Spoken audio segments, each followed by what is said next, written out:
Joining us now to discuss, Republican Party Chairman Reince Priebus. Chairman Priebus, thanks for joining us this morning. Hey, John.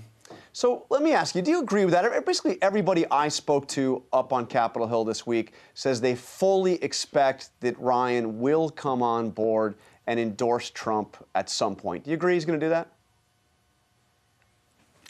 I get the sense that it was a great meeting, and I get the sense that it was everything both parties wanted it to be.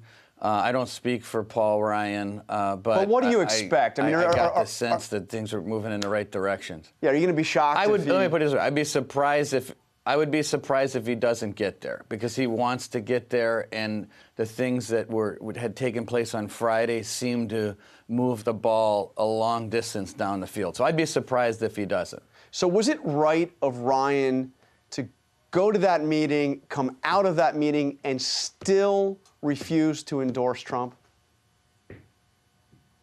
No, because I think most people involved, would agree that, in a 45-minute meeting, to just suddenly have reservations and then come out after 45 minutes and say, okay, here's a big bear hug, let's move on. I think everyone gets that the process is better in going through the real details of what everyone brings to the table. What does Donald Trump believe? What does Paul believe? And then only after that process, even if it's a short process, then I think closure is most appropriate then. Let me just say this, John. Both parties left, I think, very pleased with how it ended. So I don't think anyone left surprised or chapped. I think it ended in the right way for everybody involved. Okay, but let me ask you the big question. Who is the leader of the Republican Party right now? Who speaks for the party? You know what? People ask that question all the time. I mean, I speak for the Republican National Committee. Paul speaks for House Republicans. Donald Trump speaks for the millions and millions of people out there that have broken records that were voting. I think a lot of people speak for our party because it's a huge party, and there's only 2 parties in this country. I mean, this isn't Italy. We don't have 12 parties where everyone can fit neatly into a box. And so that's why I always say, in order for us to be successful, we have to be the party of the open door, to recognize that differences among each other, it doesn't mean that we ask people to leave. It means that we ask people in and that we keep growing. And so a lot of people speak for our party. 2 weeks ago, right before he dropped out, Ted Cruz called Donald Trump a pathological liar. He said he lies practically every word that comes out of his mouth. Now, you heard the latest story this week, the one about Trump apparently posing as his own spokesperson, and then you also heard him come out and deny that was him on that tape.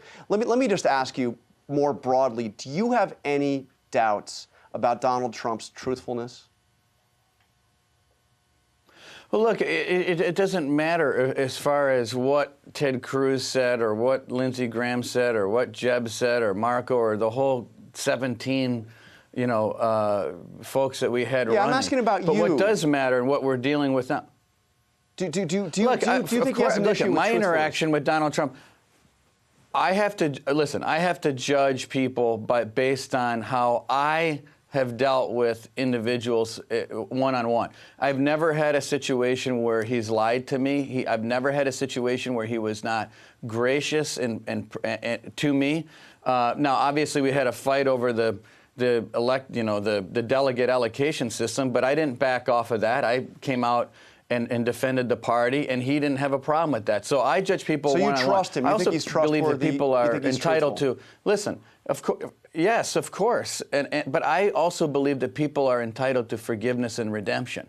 And the question I think most people have in this regard is whether or not people are who they say they are.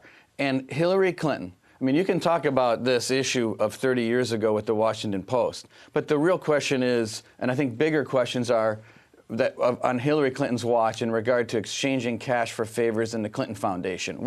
That's an issue. Whether someone impersonated someone to some dumb story in the Washington Post, now that's interesting, Okay, But what so about let me ask you four more, dead a more American current heroes one. in Benghazi? I mean, these are issues, guys. Okay, well, let me ask you, your nominee, your presidential nominee from 4 years ago, is calling on Trump to release his taxes, saying, quote, "It is disqualifying for a modern-day presidential nominee to refuse to release tax returns to the voters.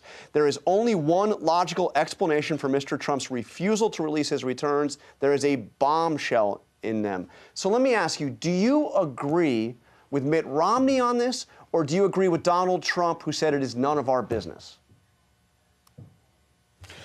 Well, look, first of all, I believe that the American people look at someone like Donald Trump and say, okay, here's a guy on the outside.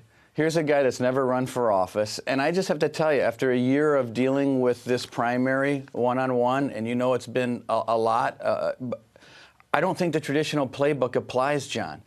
We've been down this road for a year. And it doesn't apply. He's rewritten the playbook. So he doesn't have to return those taxes? It's interesting to analyze Donald Trump based on the old. You know what? It's going to be up to the American people. I mean, they're going to have to decide whether that's a big issue or not. I think, though, that Donald Trump represents such a massive change to how things are done in Washington that people don't look at Donald Trump as to whether or not he releases his taxes or what this story was of 30 years ago. People look at Donald Trump and say, is this person going to cause an earthquake in Washington, D.C. and make something happen? That is it. That's how he is being judged by the American people. So all these things that we've been analyzing for a year and that Mitt Romney's obsessing over, it hasn't done a thing.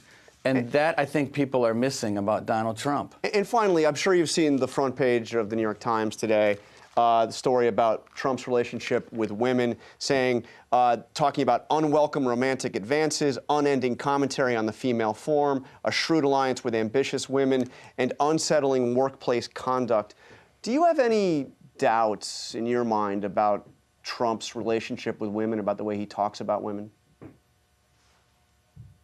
Look, I mean, these are things that he's going to have to answer for, but I also think they're things from many years ago, and I think that, you know, as Christians judging each other, I think is problematic. I think it's when people live in glass houses and throw stones is when people get in trouble. And so, you know, as Hillary Clinton, it's a classic Clinton operation, now suddenly these things are coming out. It's not necessarily that people make mistakes or have regrets or seek forgiveness. It's whether or not the person launching the charge is authentic in their own life and can actually be pure enough to make such a charge. That's what I think most people look at when they evaluate people's character. Again, I don't think Donald Trump is being judged based on his personal life. I think people are judging Donald Trump as to whether or not he's someone that's going to go to Washington and shake things up, and that's why he's doing so well. All right, Chairman Priebus, thanks for joining us here on This Week. You bet.